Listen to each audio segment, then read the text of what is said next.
So karon, so pagsulti niya nga, thou art Peter, and upon this rock I will build my church, and the gates of hell shall not prevail against it.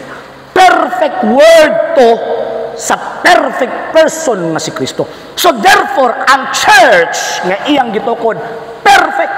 Munang tudlo sa Iglesia Katolika, Apostolika, Romana, that the church is a perfect society. O sa ka-perfectong susyudad nga naa sa imperfect na kalibutan. Kaya kung ang simbahan dili perfect, sa muta. Masa may madawat itong grasya kung di siya perfect. So, gitukod niya Iglesia, ang simbahan gitukod ni Kristo, naapot siya two natures. Same sa founder. Unsa man? Divine and unsa man? Human.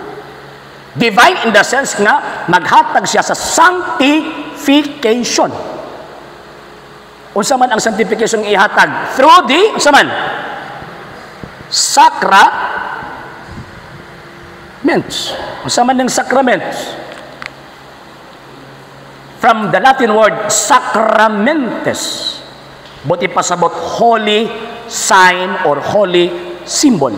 Sa theology, pag mentes, but pasabot niya na is, it points to, nagapunting sa or nagapunting kang. Mura bag aso. Pag naay aso, kanang aso, nagapunting sa, kalayo. Kami nga mga tawag ini auxiliary firefighters, pag oras nga naisunog, ang una naman tanawon ang aso. Pag itom na ganing aso, but pasabot, dako na ng sunuga. Daghan na nagikaon. Same po sa sacrament. Ang sacrament, siya ang outward.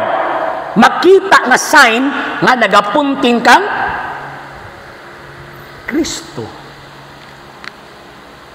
Si Kristo ang gipon tingan. Unya sa tanang mga sakramento, ang Santa Eucharistia, si Kristo mismo naa sa altar.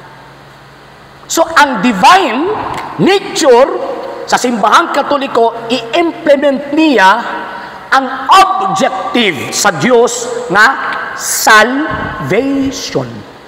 1 Timothy chapter 2 verse 4, ingon pa ni San Pablo, kay buot sa Diyos ang tanang tao maluwas ug masayod sa kamatuoran.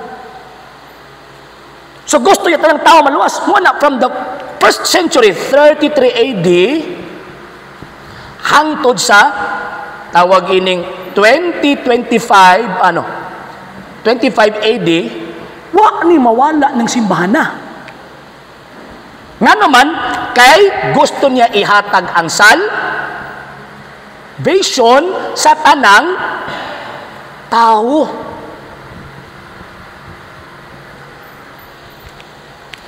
Kaya kumawa ng simbahan na palpak si Kristo. Sa hindi pa po nakapag-follow sa mga pages po natin, i-follow nyo po yung mga pages po natin, RJ Horolanciano II, TV Apolia Punto Argumento page, Kuya Apologist TV page, and RJ's Vlog 2022. And pwede rin po kayo mag-send po dyan ng Facebook stars. And also, sa atin po mga channels, sa hindi po nakapag-subscribe, i-subscribe po ninyo yung mga channels natin, The Lay Catholic, Apologist International Official, RJ Sano II TV, Kuya Apologist TV, and Barrio Kawayan Religious Forum. And pwede rin po kayo mag-send po dyan ng super sticker, super chats, and super thanks. And maraming salamat po sa mga kapatid ko mga Katoliko na always pong tumutulong sa programa po natin. Maraming salamat po. Nang dahil po sa tulong at suporta po ninyo, ang programa pong ito, until now, andito pa rin po sa social media. And until now din po, nangangailangan pa rin po tayo sa tulong at suporta po ninyo dahil wala po kami magagawa rito mga sir, mga ma'am, kung wala po yung tulong at suporta po ninyo. Sa gusto pong tumulong, sa gusto pong sumuporta, pwede po ninyong ipadala ang tulong at suporta po ninyo sa pamamagitan po ng ating mga account numbers dyan po sa ating pong screen.